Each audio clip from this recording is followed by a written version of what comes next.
लस्सी, जलेबी और जो शाम को रबड़ी वाला दूध पीऊंगी, उसके लिए पेट में जगह तो होनी चाहिए ना। इसके लिए 2 दिन से कुछ नहीं खाया मैंने।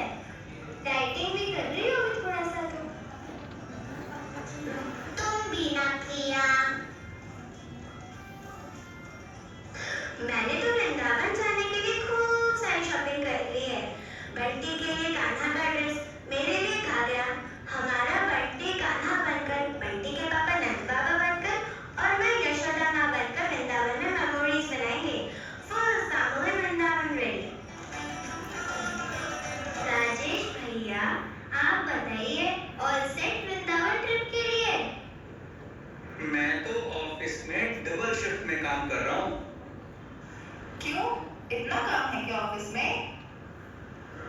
नहीं, काम ज्यादा नहीं, पर सोचा कि क्वार्टर का टारगेट पहले ही खत्म कर दूं, फिर वृंदावन जाके छुट्टी मनाऊंगा।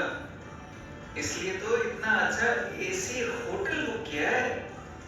मंदिर में मुझे ज्यादा इंटरेस्ट कहाँ, मैं तो एक रिलैक्सिंग हॉलिडे के लिए जा रहा हूँ।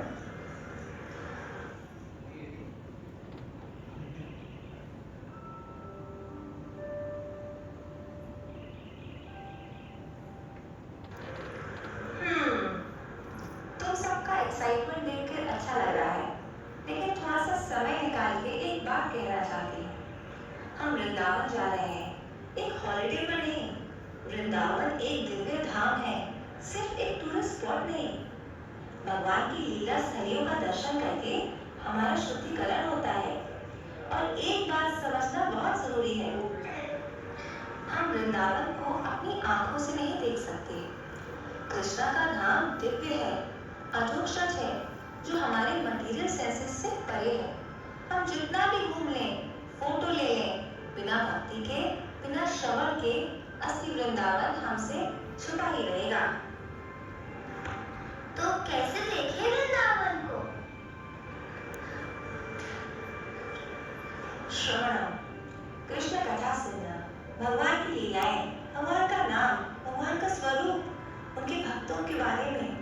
जब हम इन सब को श्रद्धा से सुनते हैं, तब हमारे हृदय की आंखें खुलती हैं।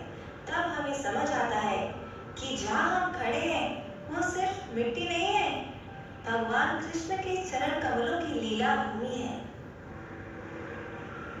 अरे वाह श्रुति, अब ये भी बता दो कि हमें वृंदावन जाके क्या करना चाहिए? भगवान के नाम का जप करें, कीर्तन करें, कृष्ण कथा सुने और जो भी सेवा मिले उसमें भाग लें। हमें प्रार्थना करनी चाहिए, कृष्णा, मैं इस जगत में फंसा हुआ एक जीव हूँ, मैं आपको भूल गया हूँ, कृपया मुझे आपकी और आपके भक्तों की सेवा प्रदान कीजिए। वृंदावन में तुम्हें कृष्ण कथा सुनने के अनेक अवसर मिलेंगे, तो क्लासेस मिस मत करना। वहां जाकर कथा और सत्संग, वृंदावन का असली दर्शन यही है। मुझे तो मंदिर जाके कुछ कनेक्शन फील नहीं होता, सिर्फ मूर्ति दिखाई देती है। राजेश, जब हमें मंदिर की कथा पता होती है कि विग्रह किस रूप में विराजमान है, कौन सी लीला का स्मरण यहाँ होता है, किस आचार्य ने ये स्थापना की है, तब मन स्वयं ही आकर्षित हो जाता है।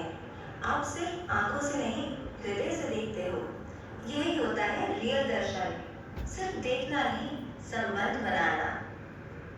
मैं तो ऑलरेडी डिवोशनल मोड में हूँ। बंटी कान्हा, मैं यशोदा, पापा नंद बाबा, फुल फैमिली वृंदावन वाइब। सुंदर भाव है रुचि, लेकिन वृंदावन में हम कृष्णा नहीं, कृष्णा के दास बनकर जाते हैं। जब मन में विनम्रता होती है, तभी कृपा बरसती है।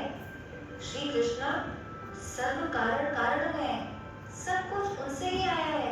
Krishna is not just a cute covered boy, he is the supreme personality of Godhead, the source of all creation. लेकिन वो भगवान होकर भी हमारे लिए मनुष्य जैसी लीलाएं करते हैं, ताकि हम सीखें, हमारा शुद्धिकरण हो, उनके चरणों की शरण में आए।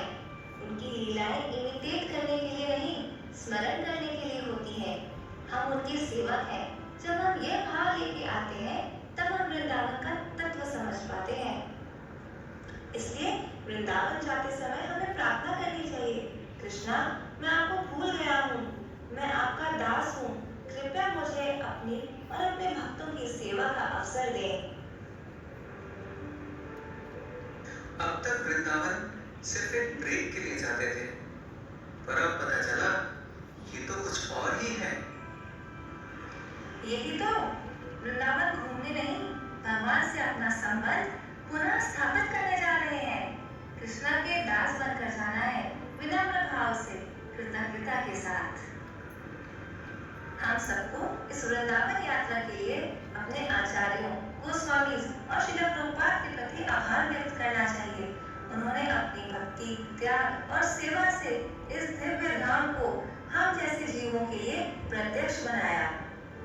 वृंदावन प्राप्त होता है कृपा से, और कृपा मिलती है सेवा और हरि नाम के द्वारा।